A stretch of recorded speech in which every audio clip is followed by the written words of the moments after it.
It's just so peaceful out here. As you can see, just fields and the forest behind that. So nice. And as you can see, I've just used these bungee cords. I don't know what you call them, tension cords, something like that. And I used this tube insulation. This is used normally in construction to insulate tubes, whether they contain hot or cold stuff for air conditioners, for example.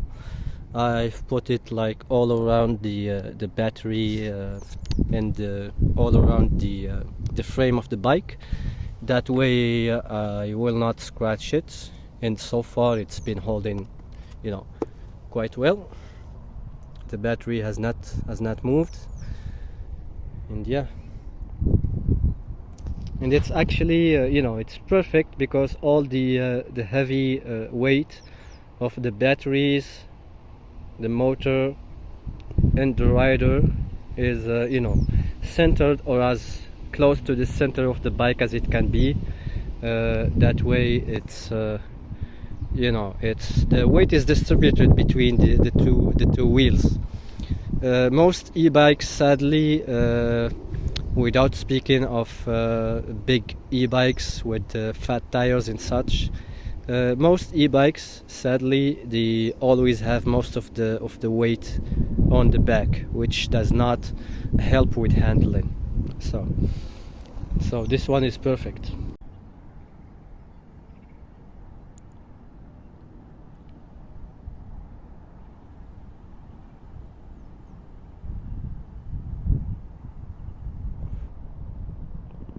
And let me just show you my setup right quick. So this is the bike.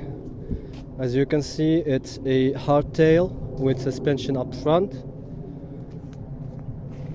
Quite a nice bike. What I like most about it is that it has this top tube, which eliminates a lot of oscillations or vibrations in your that are inherent to any bike frame, if you come down to it, because anything that moves is vibrating. It's gonna vibrate. There's gonna be harmonic or resonant oscillations, which cause sometimes, because this is actually my third e-bike. The first one was great, no problems to talk about apart from a battery problem, which I'm gonna do in another video. This one has no problems whatsoever, but the second bike, which is a step through, so it only had this down tube, it didn't have the top tube, and it was kind of as soon as I let go of the steering of the handlebar at any speed, it would start to a tire wobble. Your handlebar wobbles, and then you potentially lose control. So the Bosch battery is inside here. I'm gonna show you later. And the second battery is this one. I found this one for really cheap on the internet. It cost me $70. It's 1033 watt-hour battery, so over 1 kilowatt hours of battery, a big battery, and it's quite nice. I'm gonna show you the battery in another video, and I'm also gonna show you the setup I did to link these batteries in parallel, and that way I'm more than doubling. I'm actually tripling the capacity that I have on my Bosch original battery.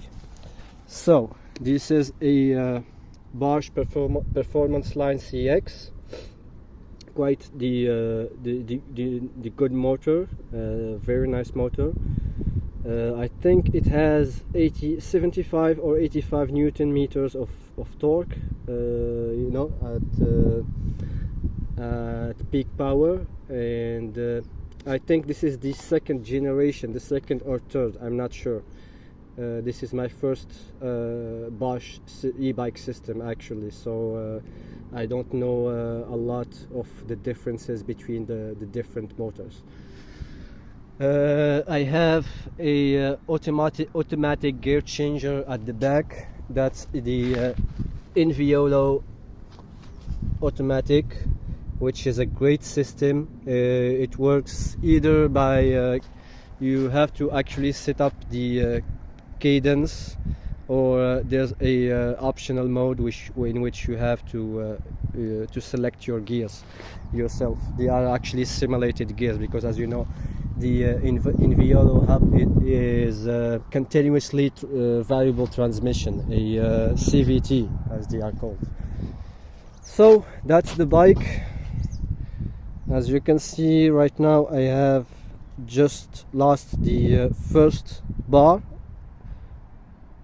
for a 5-bar battery, and if you can see on this one, it also has a gauge. There's 4 battery bars, and now the 4th one is flashing, and I actually left home like that, so I'm sure that it has a lot of, you know, it's more than 75% charged. So the advantage of this system actually is that the both batteries get drained equally. So you know, if I measure, for example, the voltage on this battery, it's gonna match the other battery automatically, because just due to physics, basically due to the laws of physics. And yeah, for the advantages that I have, you know, I have a 1 kilowatt-hour battery, which Bosch, the biggest battery you can buy off Bosch is a 750 watt-hours battery.